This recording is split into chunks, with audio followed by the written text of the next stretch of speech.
अस्सलाम वालेकुम फ्रेंड्स, बहुत अहम वीडियो आपको मैं बताने लगा हूँ कि सस्ती तरीन ज़ियारत आप किस तरह मक्का मदीना पाक में कर सकते हैं।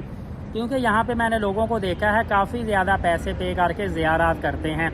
सबसे पहले मैं आपको बताता चलूँ कि आपको यहाँ आते ही आपने जो पुराना यहाँ पे बंदा है उससे पूछ लेना है कि यहाँ पास ज़ियारत जो हैं वो कहाँ पे हैं और मैं किस तरीके से पैदल जाके कर सकता हूँ।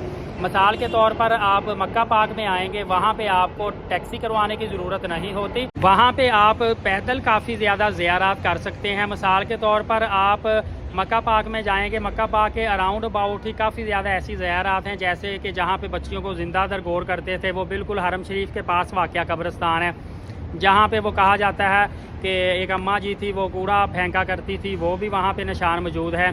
जहाँ पे रसूल खुदा सल्लल्लाहु अलैहि वसल्लम पैदा हुए आका दो जहाँ का घर मुबारक वहाँ पे मौजूद है। अबू जहल के वाशरूम वहाँ पे मौजूद है। थोड़ा सा आप वो अलमरवा स्टॉप की तरफ आगे जाएंगे, मस्जिद जिन वहाँ पे मौजूद है, मस्जिद फ़तह मौजूद है, इसके अलावा मस्जिद शजर वहाँ पे मौजूद है, जन्नतुल माला पास है। इतनी ज़्यादा ज़ियारत वहाँ करीब हैं कि यकीन करें आपको बिल्कुल भी टैक्सी करवाने की, पैसे लगाने की ज़रूरत नहीं है। ये आप लोगों से उधर से पूछ के जा सकते हैं जो वहाँ के खादमीन हैं या सिक्योरिटी है, कोई मसला आपको पेश नहीं आता। इसी तरह मदीना पाक में जब आप आते हैं तो यहाँ से लोग महंगी तरीन गाड़ियाँ करवा के कुबा चले जाते हैं। हालाँकि यहाँ पे गेट नंबर 310 के पास मस्जिद गुमामा के पास से गाड़ियाँ चलती हैं। यहाँ से आपको 2-2 रियाल की, 1-1 रियाल में, 5-5 रियाल में कुबा में छोड़ आते हैं। वैसे आप यहाँ से जो ट्रैक बना हुआ है मस्जिद गुमामा के पास से, सबसे पहले मस्जिद गुमामा मस्जिद को ज़ियारत करें। इसके बाद आप पीछे इसके मस्जिद अली है, मस्जिद अबू बकर है, थोड़ा पीछे ओहद पहाड़ है, सैयदना अमीर हमज़ा इनकी मस्जिद है, इनकी कब्र मुबारक है। फिर आप कुबा ट्रैक के ऊपर चलते जाएंगे तो थोड़ा सा आगे जाएंगे, आपको यहाँ पे मस्जिद रबी बिन मालिक नज़र आएगी। इसके साथ 1-2 और मसाजिद आपको नज़र आएंगी। अब आप मस्जिद कुबा के करीब पहुँचने वाले होंगे, वहाँ पे मस्जिद जुमा भी आपको दिखाई देगी और फिर मस्जिद कुबा। तकरीबन आपका ये मदीना पाक 310 नंबर गेट से 3 किलोमीटर का ट्रैक है, एक खूबसूरत ट्रैक है।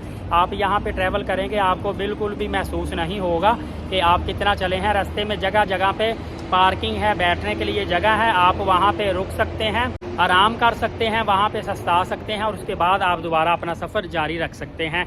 तो इस तरीके से दूसरा ये मैं आपको बताता चलूँ कि जो लोकल गाड़ियाँ हैं ना, रूम में आपके भी लोग आते हैं जो गाड़ियों वाले हैं, ज़ियारत करवाते हैं, रास्ते में भी कार्ड बांट रहे होते हैं, इनसे भी आप डीलिंग करके इनकी कमीशन आप छुड़वा लें, 3-4 रियाल जो एक्स्ट्रा मांगते हैं। तो सस्ती तरीन ये भी आपको ज़ियारत करवा देते हैं। प्राइवेट टैक्सी करवानी है टाइम सेव करने के लिए तो कम से कम 4 लोग लाजमी आप हों और सिर्फ एक बंदा टैक्सी वाले के पास जाके डील करे पैसों की। वो 4 बंदों को देख के ज़्यादा मांगते हैं और डील करके बारगेनिंग प्रॉपर करके सस्ती तरीन टैक्सी करवाएं और फिर चारों जो दोस्त हैं वो मिलके ज़ियारत करें और उसके बाद पैसे आप इसमें डिवाइड कर लें। तो फ्रेंड्स, इस तरीक़ेकार के तहत आप सस्ती तरीन ज़ियारत मक्का पाक में भी कर सकते हैं, मदीना पाक में भी कर सकते हैं। आपके पैसों की भी बचत होगी, बेनिफिट भी होगा और अच्छी आपकी रहनुमाई भी होगी। इंशाल्लाह इस तरह की मालूमात आपको देता रहूँगा। एलीट साकिब यूट्यूब चैनल को सब्सक्राइब करें, बेल नोटिफिकेशन को ऑल कर लें, नमाज कायम करें, नबी पाक सल्लल्लाहु अलैहि वसल्लम पे कसरत से दुरूद पाक और कुरान करीम की तिलावत करते रहा करें। इजाज़त दे, बहुत शुक्रिया, अल्लाह हाफ़िज़।